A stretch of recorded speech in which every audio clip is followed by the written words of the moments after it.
Hello everybody, welcome to Mamta Vedic classes. Today we will read a poem which is written by Rabindranath Tagore.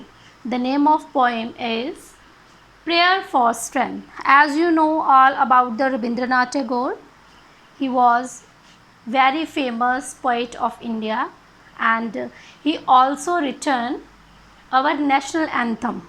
Okay, Jana Gana Mana. Okay, so today we will read a poem written by Rabindranath Tagore. The name of poem is Prayer for Strength.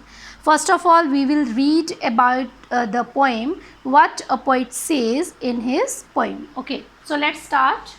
The poet implores God to make his heart strong enough to bear joys and sorrows. Here, in this line, poet is saying to God that he gave strength to poet to bear all sorrows and joys in equal manner.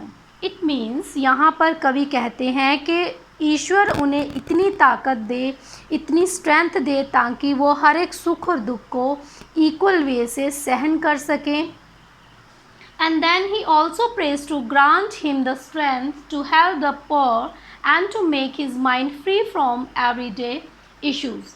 Here poet is again saying to give the strength to help the poor.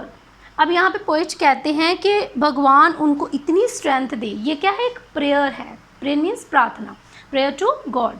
Okay, तो poet कहते हैं कि वो उनको भगवान उनको इतनी ज़्यादा स्ट्रेंथ दे ताकि वो गरीबों की सहायता कर सकें and to make his mind free from everyday issues. और जो हमारे डेली इश्यूज़ होते हैं, छोटी मोटी बातें होते हैं, तो उनको वो उनसे परे रह सके, उन छोटी छोटी बातों से अपने माइंड को हटाकर रख सके. And at last he praise to his lord. Lord means ईश्वर, या जिसे हम भगवान बोलते हैं. अब यहाँ पे पोइट कहते हैं लॉर्ड से to give him strength to submit his whole being. अब होल बीइंग का क्या मतलब होता है?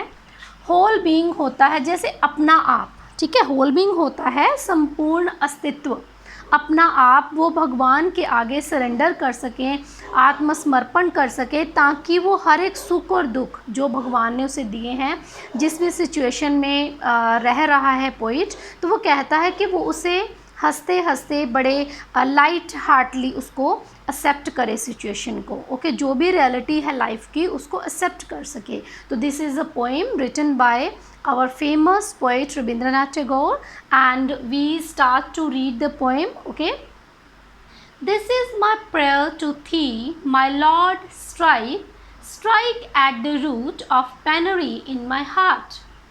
Give me the strength lightly to bear my joys and sorrows. Give me the strength to make my love fruitful in service.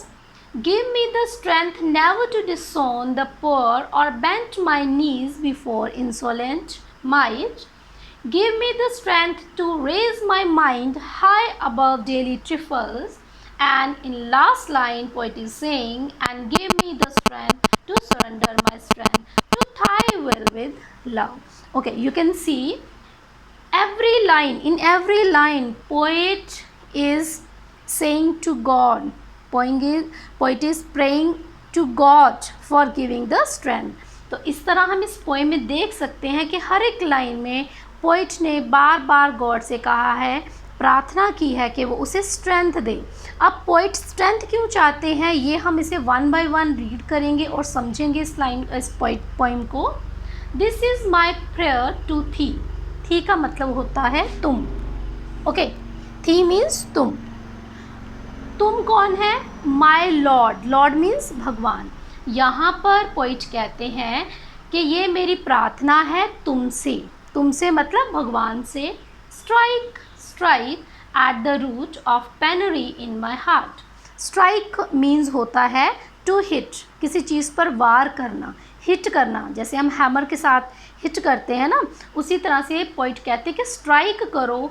God को बार बार वो कह रहे हैं, प्रेयर कर रहे हैं कि strike at the root. Root means होती है जड़. पेनरी इन माई हार्ट. पेनरी होती है बहुत ज़्यादा पॉवर्टी या बहुत ज़्यादा गरीबी, निर्धनता जिसे बोलते हैं. यहाँ पर पोइट कहते हैं कि हे ईश्वर, मेरे मन के अंदर जो एक जड़ है, एक रूट है जिसमें बहुत ज़्यादा निर्धनता भरी पड़ी है। अब निर्धनता से मीनिंग है यहाँ पर कि मेरे अंदर जो बुराइयाँ हैं, जो लोगों के प्रति मेरे अंदर जो बुराइयाँ हैं, उनके ऊपर, उनकी जड़ के ऊपर वार करो ताकि उसको मैं पूरी तरह से ख़त्म कर सकूं।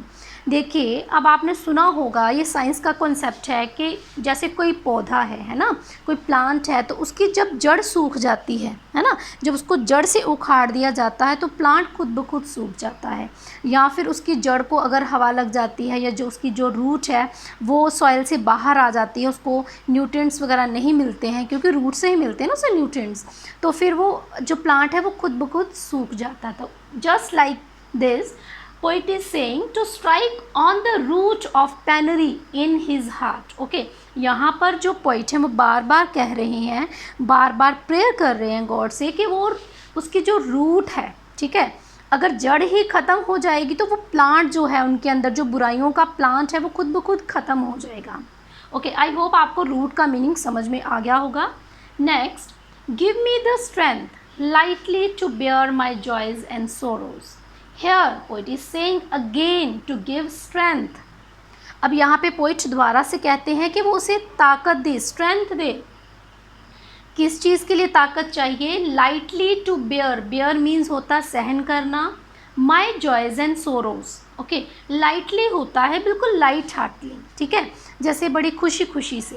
तो यहाँ पे पोइट कहते हैं कि मुझे इतनी स्ट्रेंथ दो, इतनी ज़्यादा शक्ति दो कि मैं हर एक जो सुख और दुख मेरे जीवन में आ रहा है उसको मैं बड़े लाइट हार्टली, बड़े हैप्पीली उसको सब चीज़ों को मैं बेयर कर सकूँ, उनको मैं एक्सेप्ट कर सकूँ, लाइफ के रियलिटीज़ को। Give me the strength to make my love fruitful in service. Okay, अब यहाँ पर पोइट दोबारा से कहते हैं गॉड से कि वो उसे स्ट्रेंथ दे ताकि उसका जो लव है लोगों के लिए, लोगों के प्रति जो उसके अंदर प्रेम है, जो उनकी सेवा करना चाहता है लोगों की, उसके लिए उसे ताकत चाहिए। तो वो ताकत कौन देगा? ईश्वर देगा उसे।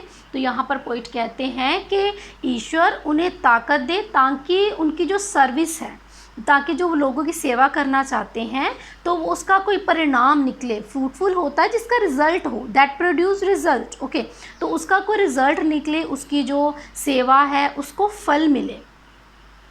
And again poet says give me the strength never to disown the poor or bend my knees before insolent mind. Okay, अब यहाँ पर पोइट दोबारा से कहते हैं कि हे ईश्वर मुझे इतनी ताकत दे, नेवर टू डिसऑन, डिसऑन होता है झुकना, ठीक है, डिसऑन मीन्स होता है झुकना, ठीक है, या स्वीकार ना करना, किसी को एक्सेप्ट ना करना। तो यहाँ पे पोइट कहते हैं ताकि मैं कभी भी एक्सेप्ट ना करूँ, ठीक है।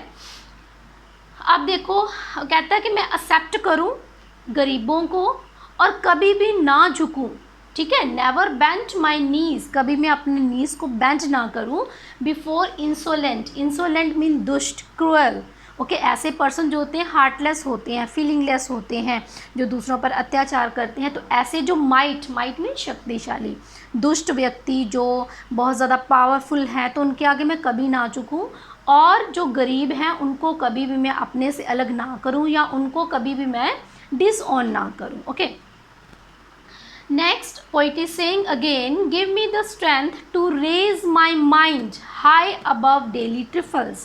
Here trifle means a little things of daily life. Okay, छोटी मोटी जो बातें होती हैं डेली लाइफ की, तो यहाँ पे ट्रिफल का मतलब होता है दैनिक जीवन की छोटी मोटी बातें। ओके, तो पोइट कहते हैं कि मैं अपना जो माइंड है उसको इतना रेज कर सकूँ, इतना ऊंचा उठा सकूँ, मुझे इतनी ताकत दो कि जो छोटी मोटी डेली की जो ट्रिफल्स हैं, छोटी मोटी जो बातें हैं दैनिक जीवन की, उनसे मुझे कोई फ़र्क ना पड़े, मैं उनसे ऊंचा उठ जाऊँ। Okay, and in last line poet is saying again and give me the strength to surrender my strength. अब यहाँ पे गॉड कहते हैं, यहाँ पे पोइट कहते हैं गॉड से कि मुझे इतनी स्ट्रेंथ दो ताकि मैं सरेंडर कर सकूँ। सरेंडर होता है टू गिव अप, ओके, आत्मसमर्पण कर देना, आत्मसमर्पण कर दूँ माई स्ट्रेंथ, अपनी जो मेरे अंदर ताकत है, ठीक है, किसके आगे करूँ?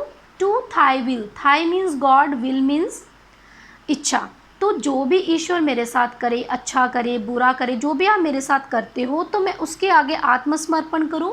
इट मीन्स कि बड़े लाइट हार्टली, या फिर आप बोल सकते हो अच्छे मन से किसी चीज़ को स्वीकार कर सकूं।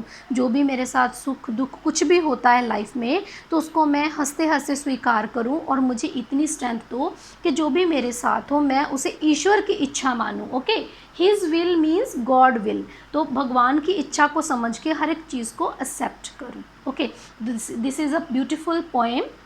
This is a beautiful prayer which is written by Rabindranath Tagore. I hope you all enjoyed this poem and you all understood this poem. Thanks for watching my video. We will meet in our next video. Till then, take care. Bye bye.